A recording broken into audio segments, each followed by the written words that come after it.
नाजरीन, वज़ीर आज़म इमरान खान ने कहा है कि अफगानिस्तान में खाना जंगी हुई तो पाकिस्तान में भी सिविल वॉर का खदशा है।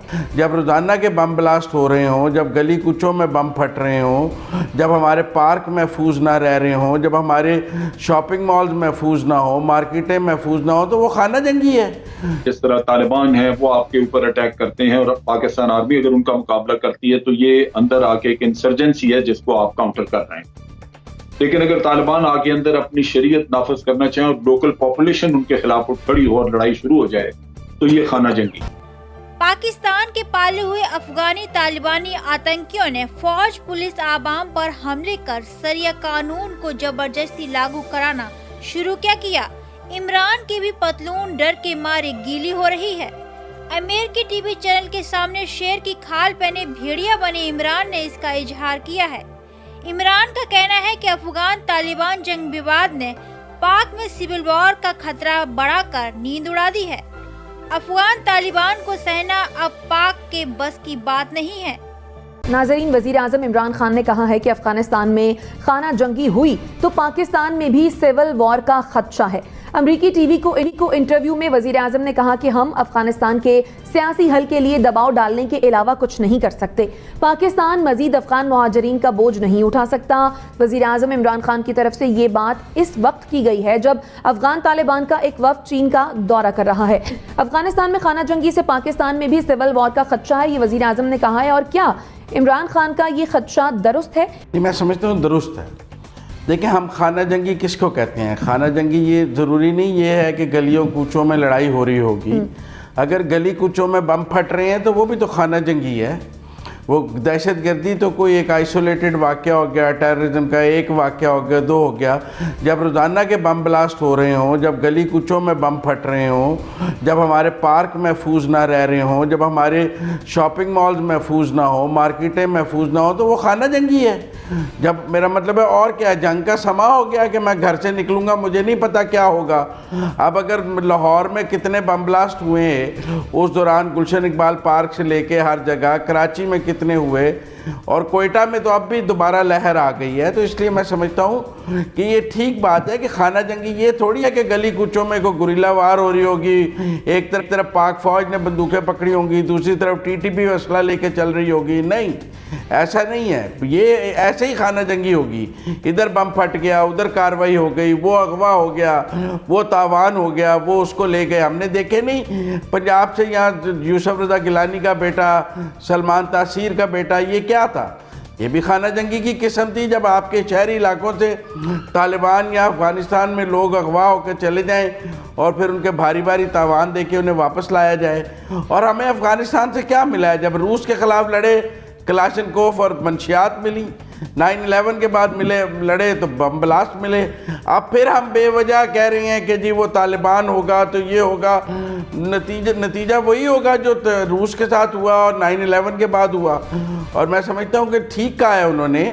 और अब हमें दहशतगर्दी की दोबारा सर उठाती नज़र आ रही है। अब आप दहशतगर्दी और खाना जंगी में फ़र्क यही है कि जब बम ब्लास्ट की तादाद बहुत बढ़ जाए, जब वो रोज़ाना की बुनियाद पर होने लग जाएं, जब गली कुछ एक स्पेसिफिक टारगेट से लेकर गली कूचों में पहुंच जाएं, मेरे आपके घर के करीब होने लग जाएं, जैसे अभी जौहर टाउन में एक बिल्कुल रिहायशी इलाके में हुआ, तो ये खाना जंगी है। और खाना जंगी क्या है? जब मैं अपने घर से निकलकर महफूज नहीं तो खाना जंगी है। जब अदम तहफ़्फ़ुज़ का शिकार हो जाएं शहरी, और जब घर से निकलने का खौफ पैदा हो जाए, इसी को खाना जंगी का। और जब बाहर से टेररिज्म आपके ऊपर आए या जिस तरह तालिबान है वो आपके ऊपर अटैक करते हैं और पाकिस्तान आर्मी अगर उनका मुकाबला करती है तो ये अंदर आके एक इंसर्जेंसी है जिसको आप काउंटर कर रहे हैं। लेकिन अगर तालिबान आगे अंदर अपनी शरीयत नाफज करना चाहें और लोकल पॉपुलेशन उनके खिलाफ उठ खड़ी हो और लड़ाई शुरू हो जाए तो ये खाना जंगी।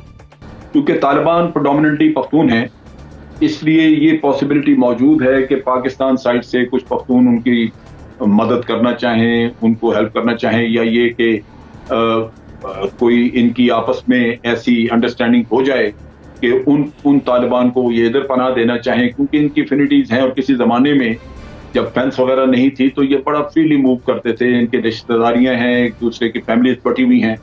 तो ये खदशा ज़रूर मौजूद है कि जो हमारे पुराने ट्राइबल एरियाज थे वहाँ पे बदनज़मी हो सकती है। वो बेशक टेररिज्म से शुरू हो और इंसर्जेंसी बन जाए, या कि वहां पे लोकल पॉपुलेशन अगर रेजिस्ट करे टीटीपी को तो उससे यहाँ पे खाना जंगी शुरू हो जाए। लेकिन ये कन्फाइंड होगी उन ट्राइबल एरियाज में जहां आज ये इशू मौजूद है कि वो कुछ लोग तालिबान से, अफगान तालिबान से रग़बत रखते हैं, उनकी मदद करना चाहते हैं। देखिए, मेरे ख्याल में जो अफ़गान महाजरीन हैं वो सिर्फ़ केपी तक महदूद नहीं है, उनकी कराची में भी सेटलमेंट्स हैं, और सेटलमेंट से ज़्यादा अब बात बढ़ गई हुई है, वो तो मिक्स हुए हुए हैं। और क्या वजह थी जो हमारे आर्म फोर्सेस को एडिंग एंड एबेटिंग का वर्ड यूज़ करना पड़ा? वो इसलिए करना पड़ा कि जो यहाँ रहते हुए भी हमारी सफ़ों में हैं और हमें उनका नहीं पता कि उनकी हमदर्दियाँ किसके साथ हैं, अपने अफ़गान रिश्तेदारों के साथ हैं यहाँ रहते हुए भी, तो आपको डिफ़ाइन करना पड़ा ना what is aiding and abetting the terrorism. तो इसका मतलब है कि आपके सोशल फैब्रिक में वो लोग मिक्स हो चुके हैं, उनको आइडेंटिफाई करना बहुत मुश्किल है। और जब उधर की सिविल वॉर का इम्पैक्ट इधर आएगा तो इधर क्या होगा? इधर कोई और वॉर तो नहीं होगी, इधर भी सिविल वॉर ही होगी।